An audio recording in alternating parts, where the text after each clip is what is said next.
Hello, hello!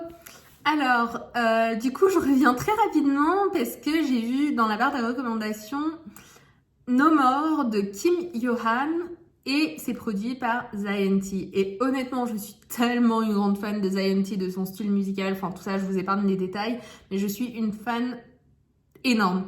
Et du coup, si je me rappelle bien, Kim Yohan était dans Produce X. J'avais pas regardé toute la saison, j'avais regardé je crois jusqu'à la moitié ou quelque chose comme ça. Et honnêtement, autant je me souvenais de certains membres, de certains participants, autant je viens de réagir en fait juste avant à Han Sung-woo et Sacrifice. Bref, je savais que c'était un membre de Victon, mais je savais pas du tout qu'il avait fait Produce X et qu'il était membre de X1 du coup. Et c'est juste en regardant les commentaires que j'ai vu qu'il était mentionné. Et du coup, je me suis dit, mais what? Et en fait, je m'en souvenais pas du tout.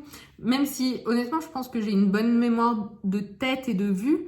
Donc, en général, je me souviens des gens qui participent, tout ça. Même si ils ne gagnent pas, alors que là, il était dans le groupe, apparemment. Donc, voilà. C'est juste que j'ai pas dû aller assez loin et qu'il avait pas assez de screen time à ce moment-là. Bref, voilà. Tout ça pour dire que maintenant, je vais réagir à Kim Yohan. Et si je me souviens bien, c'était le membre qui était vachement numéro 1. Enfin, de souvenir, c'était celui qui était souvent numéro 1, même si je crois que c'était tout le temps, en tout cas sur les épisodes que j'ai regardés. Qui avait fait du judo ou du taekwondo, je me rappelle plus. Et en fait... je me rappelle que de ça et qu'il était vachement cute. Donc on va tout de suite regarder.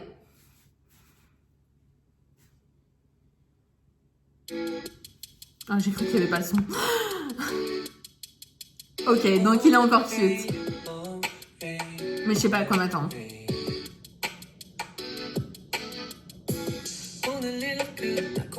Oh.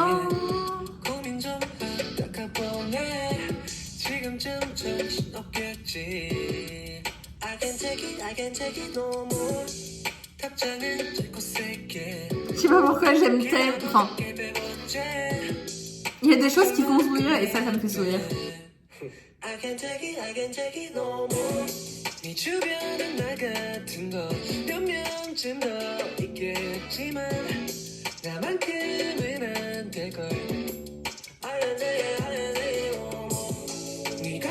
Mais je me souviens plus dans Produce X, il était rappeur, non?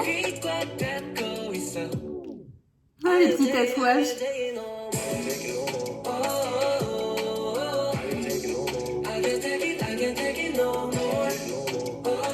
Ah, trop chou.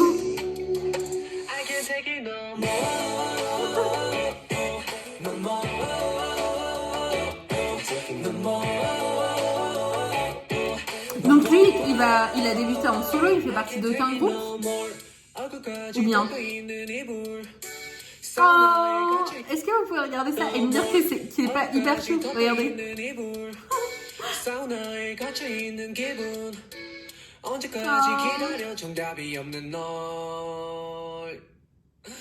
오늘이 아니면 될 것 같아 지금이 아니면 미칠 것 같다가도 끝내 용기를 못 내 혼자서 만나고 이별을 해 너희 난 real friend 혹은 나는 해 절대 티는 안 내지만 사실 너의 fan 내가 뭘 알아버리면 En fait, je suis en train de me dire qu'il faut... Je devrais pas penser à autre chose pendant que je regarde une vidéo, mais je suis en train de me dire que j'ai pas réagi à Kang Daniel alors que honnêtement, je l'aime tellement.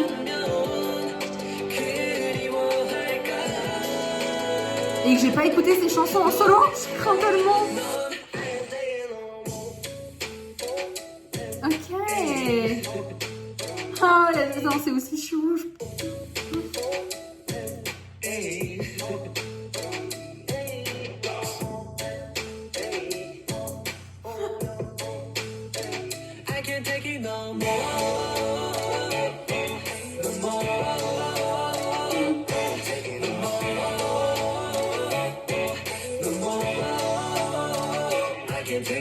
More. Hey. I can't take it no more.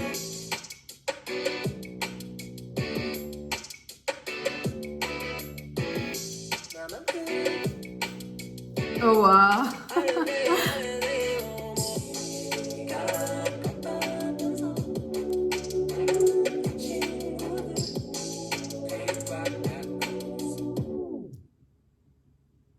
Ah, cutie.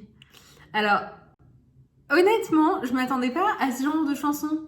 Alors, comment dire, quand moi j'associe Zion T à des chansons un peu plus R&B, un peu plus, enfin, un peu plus, pas adulte, mais un peu plus avec une autre vibe en fait, tout simplement.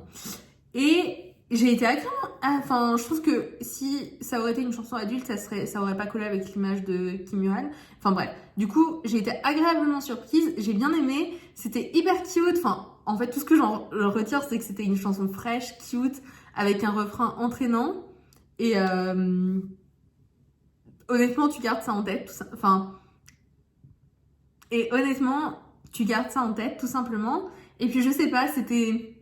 Alors, en fait, je vais vous donner un exemple. Pour moi, cette chanson, elle ressemble à. Enfin, pas ressemble, mais elle provoque des émotions qui sont. En fait, t'as envie de réécouter, t'as de la joie, t'as. J'ai l'impression que j'utilise tellement ces mots-là. Mais c'est juste que ça... j'aime les chansons qui provoquent des émotions en toi et qui font que. Pas que t'as un attachement émotionnel à la chanson, mais que ça te provoque des émotions et du coup, tu peux t'en. Titi, projeté, mais en gros, ça provoque des émotions que tu as déjà eues ou que tu as. Et en fait, c'est juste que c'est ça que j'aime bien dans les chansons, tout simplement. Que ça soit la nostalgie, la joie, la tristesse, enfin, quand tu as des émotions, quand une chanson te fait ressentir des émotions, moi, c'est à ce moment-là que j'aime bien les chansons. Et là, c'en était une. En fait, j'étais juste joyeuse tout le long. Il était chou. Enfin, c'est juste cute, quoi, tout simplement cute. Voilà, c'était le mot. Et juste pour dire un mot, je trouve que honnêtement, je suis tellement admirative des agences de... Enfin, franchement, les labels de musique, leurs départements de marketing sont tellement ingénieux.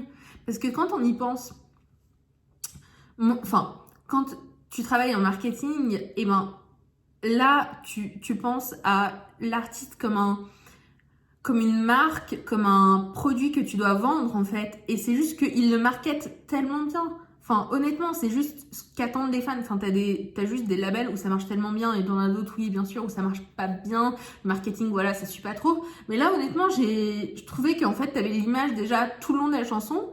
Et puis, de deux, le concept collait tellement bien à l'image qu'il a donné pendant, enfin, de ce que je me rappelle de Produce X. Et c'est tout, c'est tout. Après, oui, j'ai bien apprécié. C'est pas une chanson que j'aurais dans ma playlist parce que je trouve que c'est pas assez entraînant. Enfin, c'est pas assez moi.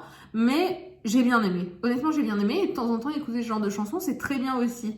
Et donc, voilà, je vous laisse. Bisous, bisous, ciao, ciao.